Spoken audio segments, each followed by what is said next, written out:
Во најголем број случаи се работи за често присутна депресија, се работи за анксиозност, се работи за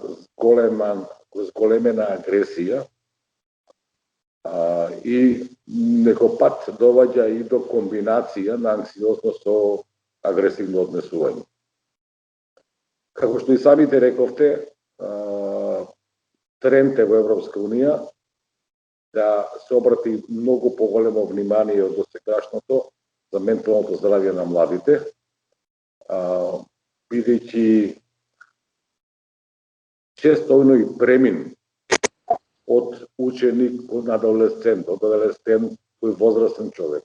од човек кој што учел до сега, па почнува да работи на работно место, од човек кој што бил до сега не бил во брак, па влегол во брак. Сите тие премини знаат да предизвикуваат одредени проблеми и личноста. Или просто кажано, кога луѓето се соочат со одредени проблеми, знаат да реагираат малку необично и не секојдневно.